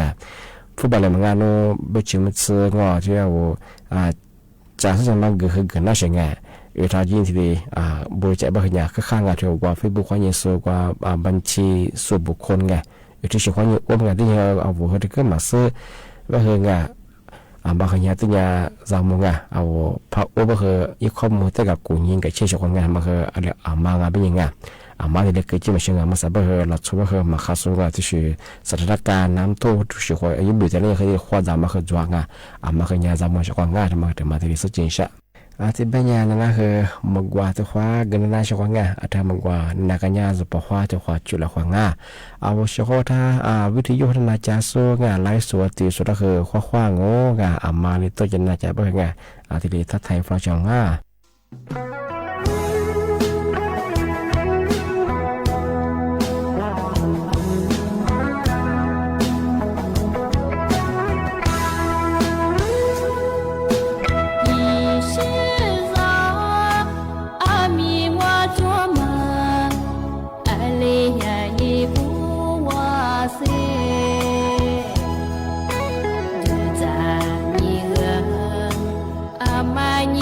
说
ก็จะมาได้ชัวร์คือเนี่ยแบบจะจะตัวเมียไงยาอาหารห้าหมู่แบบมาที่ปีละชาวเขาว่าเอาเวลาชุบแบบมันยามาจำมาดูมาดังไงก็จะดัวมาจะมาเอาจะชุกเนี่ยข้ามาเอาก็ดูที่มันยังแบบชาวเขาว่าเอาก็ดูว่าอยู่อยากกูแบบมันยาอาหารแบบมันยังไงจะก็ตามมาจะเดียวมาหัวจิตจงอ่ะ我一吃过嘛个，我是一下过嘛，我这地方没下，也不有装嘛，我喜欢来了，所以也比我呀阿汉啦汉姆，我汉姆别么呀，我不嘛呀早，提子里我这里就话，这对就话，这么呢我老出喜欢呢，哈对啦个是咪这里是这滚吧，小伙不，啊我过对别么呀，阿里提子过子个，怕哈里怕卡里我别呀。阿另个提子那飘忽，阿提个阿汉啦汉姆别么也不是我小伙不，一把有别么也我喜欢的来呀，可装个啊我是不如不被对你穷个，是不如不的我一飞过嘛嘛中我别呀，也是嘛丢个啦不啦，也便宜子是你做一的一去嘛丢个啦啊，然后今年我拉出去的我，啊我在对呀嘛别呀一阿汉飞子过嘛。和我啊，我喜欢的地方哎，阿拉汉啦汉姆别么呀小伙不。俺们自抓别么样哎，有体子嘛，呀，原嘛花，阿夫阿奴阿伢子的，阿提是了装啊，而是你自体子嘛别样提呀，饼、น้ำตาล不得很哎，而是呀，别都么都么子等等等哎，阿提么来装啊，而是你啥子体子嘛别样，我票面别么样一片一起吃哎，我票面别么样拍一片一起吃嘛，阿是我票个嘛别哎。哎，天么来装啊！而且呢，我里部的部嘛，我们也是都是，是没是指的是别凶哎，哎，天么来装啊！而且呢，我自己子嘛，我们呀开满的原嘛的是不如不天么来装啊！哎，的讲哎，哎，天么最近我子小伙伴那边嘛哎，我子嘛对我们呀一给我就做比嘛，里体子嘛里抓，里小鱼呀别嘛哎，小伙伴，因为体子嘛别我的呀原嘛花，别嘛呀，俺别花，俺你花，俺花，俺花。我花小子嘛花，我咋么哎？现一看呢，也别花，我一看那个嘛，有我的一妹妹，现也里天东哎，现一年馒头，现一副等等，这嘛我们讲过呀，阿夫、安夫，等等哎，娘夫等等啊，现一但是和我漂亮装嘛，我们讲的呀，阿奴伊嘛是做了嘛哎，的呀脱凉脱口。托里松，安努是安努你吃，也得说努，点这个最近当啊，但是和安努来打嘛，进行有个呀，俺也知，这呀属下当的哎，俺也知有个保安下当的，俺他妈组长啊，阿哥嘛没也不有办法也是有呀小伙啊，阿我过的花的嘛，嘛对了嘛，也嘛比了嘛哎，阿哥嘛来你也保罗，阿哥嘛来也喝了酱啊，阿哥嘛也做了酱啊，阿哥嘛也不，阿哥嘛下都别凶哎。你这个嘛一张啊，一些阿公头，别么你不有别么样哎，电话没讲过呀，他来我组装嘛没讲过，你别话别不发嘛都哎，些你呀可能我们呀啊我喜欢呢，喝了这个哎，这下装嘛，有时就嘛一下啊我有多不拉都只是不拉嘛，只是对了嘛。等等啊，等等我们家小伙伴啊，我人家我们家把我这我们家一乌拉木拉上啊，是个得乌拉啊，是呢，你不提不嘛，我们家的呀，目的上我们家下，没从个下主图，对嘛我们家呀，咋弄咋去，现在和我说下大嘛哎，咋和没多嘛个小伙伴，咋和咋多，是呢，半上不烂的哎，是怎么或者一半下大嘛。阿汉提呀，半个专业都那么年不我他妈和人提呀，ก๋วยเตี๋ยว做，美西做，等等哎，可能搬做，些么子得动哎，是怎么等等？他妈我们呀，我ก๋วยเตี๋ยว我一下做多，พลังงานไปช่วง哎，พลังงานไป嘛，我ก๋วยเตี๋ยว我他妈装我们呀，拉出个嘛下装啊，是有和一块得当啊，他们和下做多哎，是呢，阿汉目的啥么呀？啥不提不嘛，我们呀他妈也不啊。啊，我觉得话女一路样哎，啊，我小一挂都不上哎，啊，我觉得话一挂数，听头嘛，我们呀，我便宜吃，那大嘛，是没走偏，ผักบุ้งผักกาดผักคะน้าตำลึงผัดตำลึงที่หนึ่งไงไอ้สิ่งอยู่ก็ยาฟัดทองแบบมันยาฟิส我头还都是听的，他妈们一不有做都把们呀我喜欢的两个对了嘛，啊我下对了嘛哎，啊我喜欢一批花的嘛，面试听头两啊。此的话俩对浪啊，他妈也是这个我也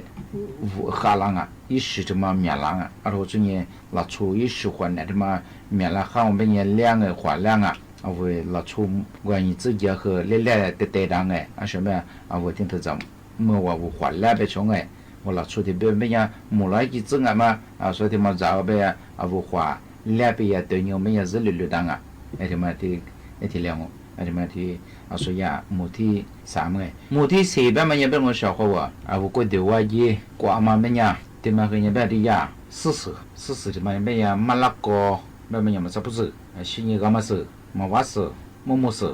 มะกาซื้อถาซื้อ是不是被伤哎？说ที่บ้านเธอแบบมันยังที่เมียแบบกว่ายังไปอยู่แบบยัง而且嘛เป็นยัง我喜欢的那些服装啊，也是拿来搞的，也是ที่我们ยัง我下。我喜欢的嘛，我觉得嘛，两个西浪啊，现在我们是皮花的这个对了两浪啊，他们和也目的是么哎，目的哈，我目的嘛我们也小伙伴，我目的不嘛我们呀，这么一般啊，我觉得，个提呀一次没错一次我最近做了嘛，200次2次，现在个是不如不票面的，什么吃哎。就晓得了嘛，面子装哎，那么土啊，那么啊，你吃对，我吃东哎，现在嘛不吃的，一把有别么些小伙伴真我们家我下主动啊，怕人干的嘛哎，我觉得哇，觉得热浪嘛，天他妈做么呀，我觉得哇热嘛做么人家知道哎，小伙伴，那出国嘛吃嘛我们家对人知道我下嘛做，天他妈做嘛我们家养啊。我最近我觉得我人民大嘛，我们也挺头最近皮浪啊，我头最近挺头我最近每年我下得下我年不上哎，我最近小伙我们啥我拉出别么样อาหารที่งอหมูแบบมันยังไง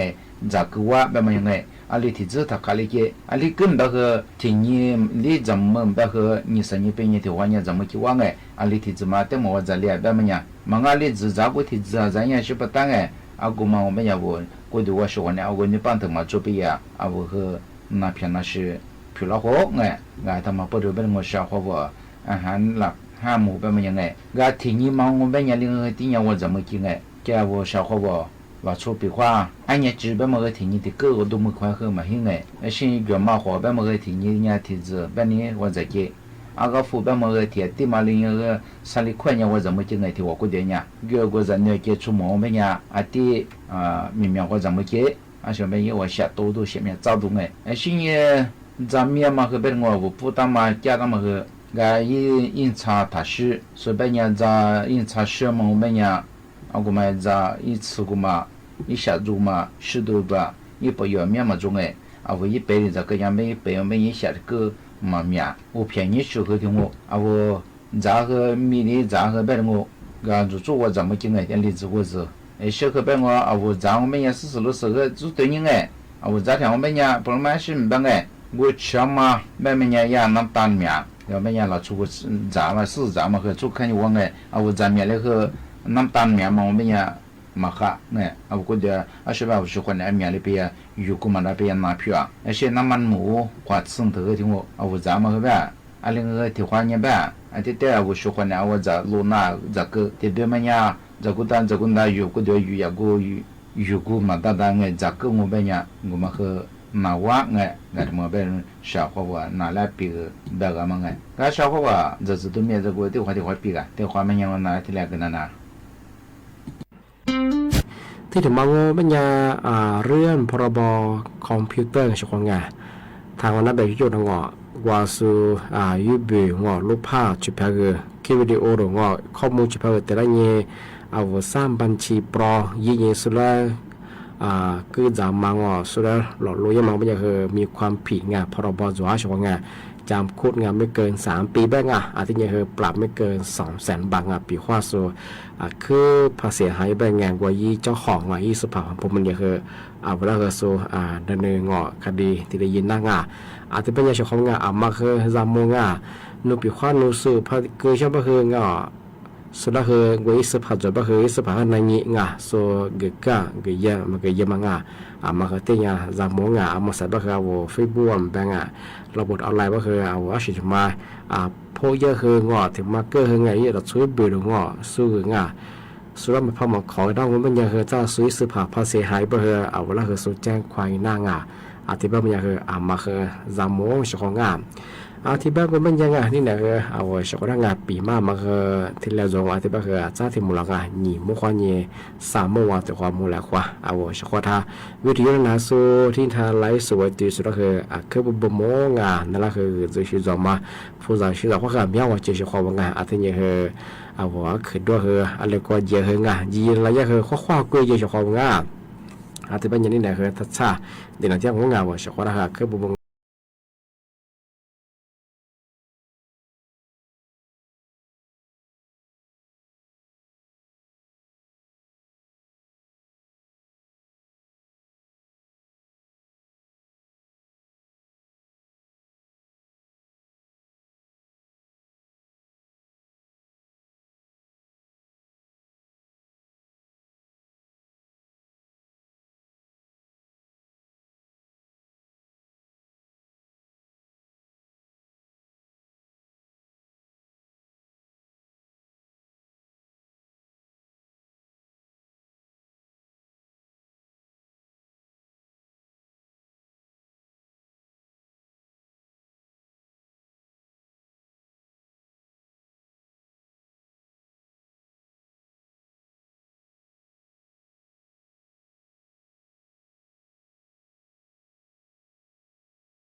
Hãy subscribe cho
kênh Ghiền Mì Gõ để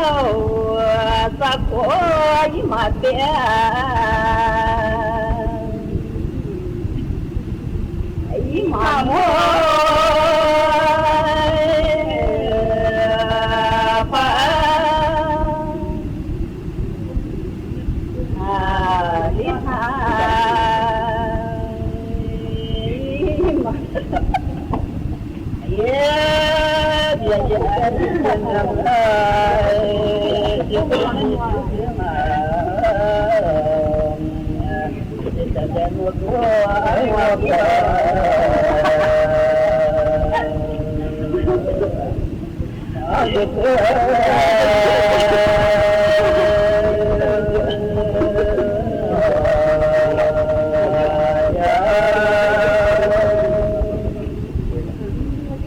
lỡ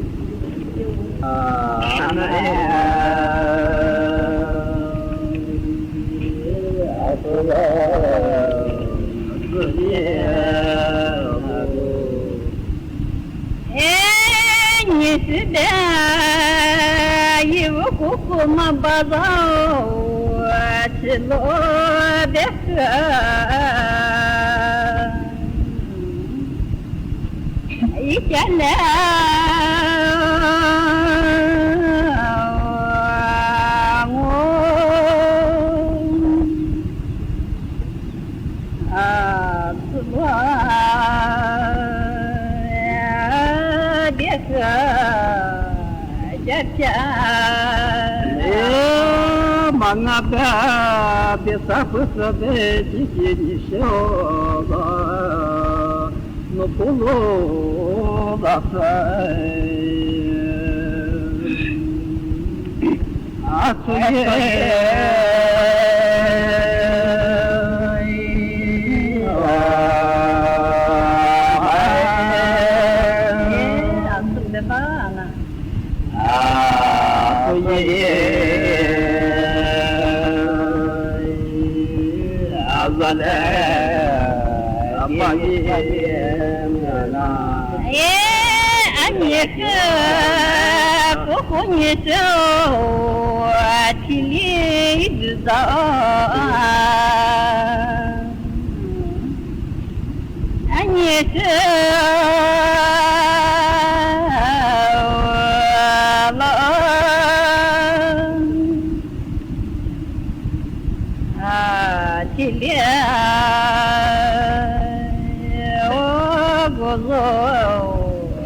ที่นี่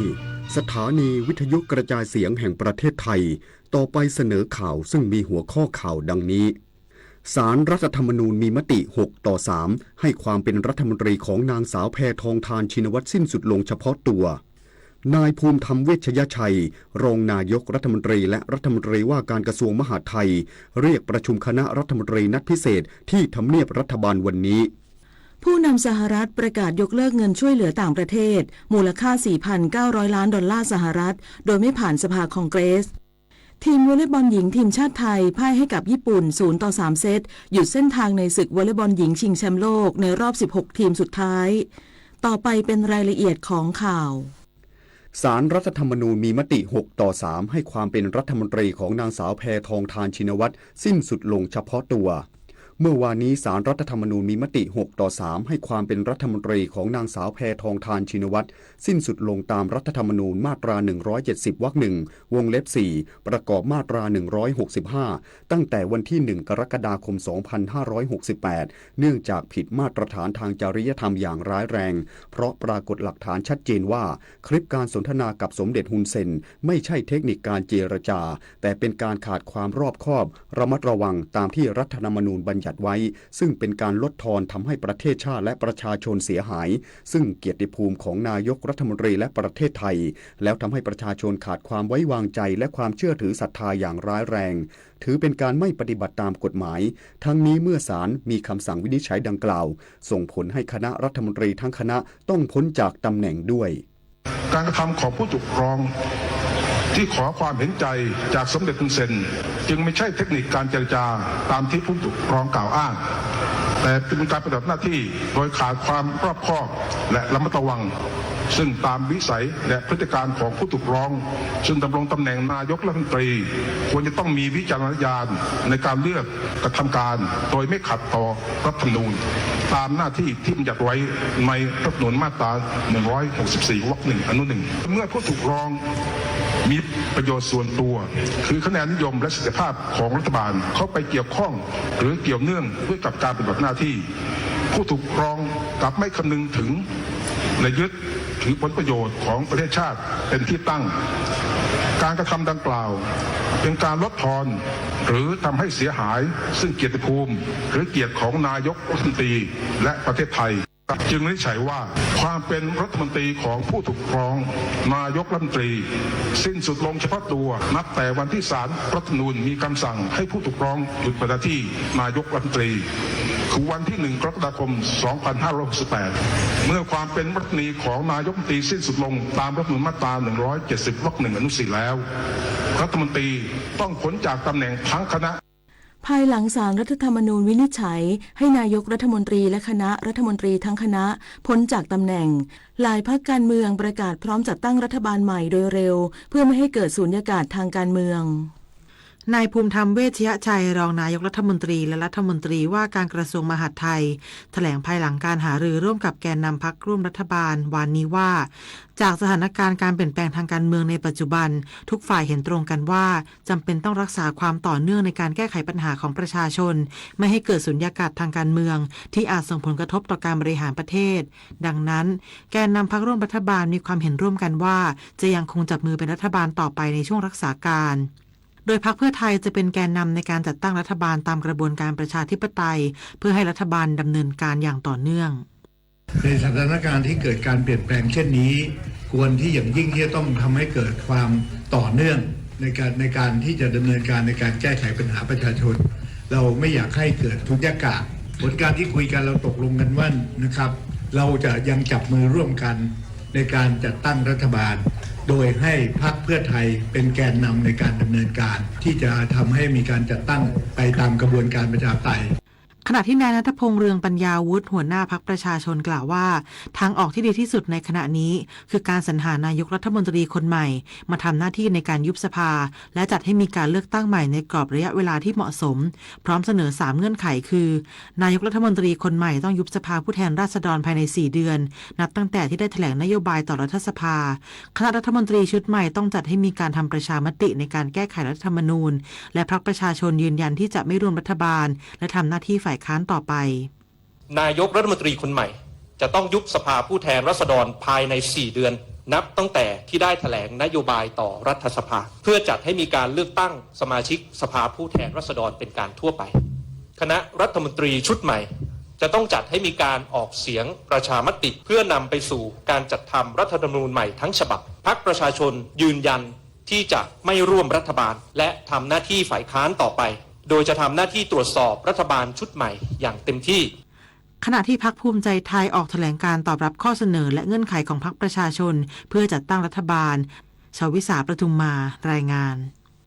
วันนี้นายภูมิธรรมเวชยชัยรองนายกรัฐมนตรีและรัฐมนตรีว่าการกระทรวงมหาดไทยเรียกประชุมคณะรัฐมนตรีนัดพิเศษที่ทำเนียบรัฐบาลนายภูมิธรรมเวชยชัยรองนายกรัฐมนตรีและรัฐมนตรีว่าการกระทรวงมหาดไทยกล่าวว่าวันนี้เวลา 10 นาฬิกาจะเป็นประธานประชุมคณะรัฐมนตรีนัดพิเศษที่ห้องประชุม 501 ตึกบัญชาการ1ทำเนียบรัฐบาลเพื่อหารือถึงทิศทางการเมืองและพิจารณาวาระสำคัญต่างๆที่ยังค้างอยู่ด้านภาคเอกชนเรียกร้องสรรหานายกรัฐมนตรีคนใหม่ตามรัฐธรรมนูญโดยเร็วเพื่อให้ประเทศเดินหน้าต่อไปได้นายพจน์อารามวัฒนานนท์ประธานกรรมการหอการค้าไทยและสภาหอการค้าแห่งประเทศไทยยอมรับว่าเหตุการณ์ครั้งนี้แสดงให้เห็นถึงความไม่มีเสถียรภาพทางการเมืองไทยและกระทบต่อเศรษฐกิจที่กำลังเผชิญวิกฤตอยู่แล้วทั้งกำลังซื้อที่ถดถอยหนี้ครัวเรือนที่สูงภาษีการค้าของสหรัฐรวมถึงปัญหาชายแดนและการปิดด่านกับประเทศเพื่อนบ้านส่งผลโดยตรงต่อภาคธุรกิจการลงทุนและการท่องเที่ยวสิ่งสำคัญที่สุดในขณะนี้คือฝ่ายการเมืองต้องเร่งหานายกรัฐมนตรีใหม่ตามรัฐธรรมนูญเพื่อให้ประเทศมีผู้นำที่สามารถสานต่อการทำงานได้โดยเร็ว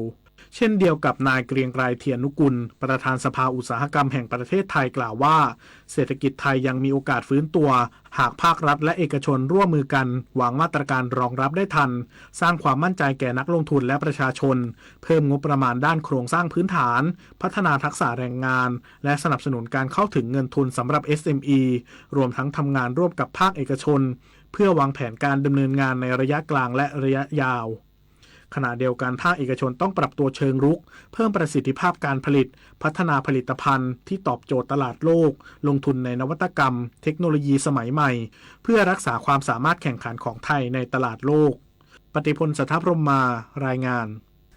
รองนายกรัฐมนตรีและรัฐมนตรีว่าการกระทรวงการคลังเปิดเผยการเจรจากำหนดแหล่งกำเนิดสินค้ากับทางสหรัฐอเมริกาอยู่ในระดับที่ไทยยอมรับได้ใกล้เคียงกับอัตราปัจจุบันที่40%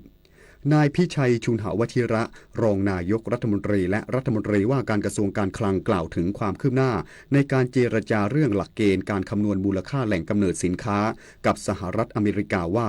ขณะสินค้าที่ต้องส่งออกไปยังสหรัฐในส่วนที่เกี่ยวข้องกับ local content มีทิศทางที่ไม่รุนแรงนักและอยู่ในระดับที่ไทยสามารถยอมรับได้แม้จะยังไม่มีข้อสรุปที่ชัดเจนแต่ถือว่าเป็นสัญญาณเชิงบวกอย่างไรก็ตามประเด็นที่ยังคงต้องติดตามคือเงื่อนไขเกี่ยวกับประเทศที่3โดยเฉพาะสินค้าที่เกี่ยวข้องกับประเทศจีนในเบื้องต้นประเมินว่าจะกำหนดสัดส่วนและแหล่งกำเนิดสินค้าคาดว่าจะอยู่ในระดับใกล้เคียงกับปัจจุบันที่อยู่ราว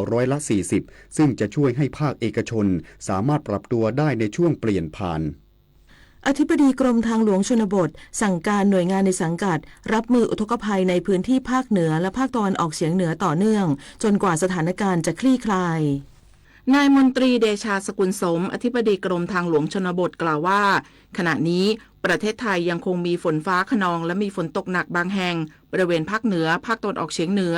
เช่นจังหวัดแม่ฮ่องสอนเชียงรายน่านและสุโขทัยจึงขอให้ประชาชนระมัดระวังในการใช้รถใช้ถนนในส่วนของกรมทางหลวงชนบทได้มีความห่วงใยประชาชนในพื้นที่ที่ได้รับผลกระทบจึงได้เร่งสั่งการไปยังสำนักงานทางหลวงชนบทและแขวงทางหลวงชนบททั่วประเทศโดยเฉพาะในพื้นที่ภาคเหนือเพราะทางหลวงชนบทในสังกัดระดมกำลังเจ้าหน้าที่ลงพื้นที่สำรวจโครงข่ายทางหลวงชนบทที่อยู่ในความรับผิดชอบและติดตามสถานการณ์ระดับน้ำของแม่น้ำในพื้นที่ที่อาจสุ่มเสี่ยงล้นเข้าท่วมเส้นทางซึ่งหากพบว่ามีเส้นทางที่ได้รับผลกระทบให้เร่งติดตั้งป้ายเตือนป้ายทางเลี่ยงป้ายบอกระดับน้ำนอกจากนี้ยังได้กำชับให้วางแผนในเรื่องของการบริหารจัดการเส้นทางกรณีเส้นทางผ่านไม่ได้ให้จัดหาทางเลี่ยงหากมีกรณีถนนหรือสะพานขาดให้เร่งดำเนินการซ่อมแซมเบื้องต้นให้ประชาชน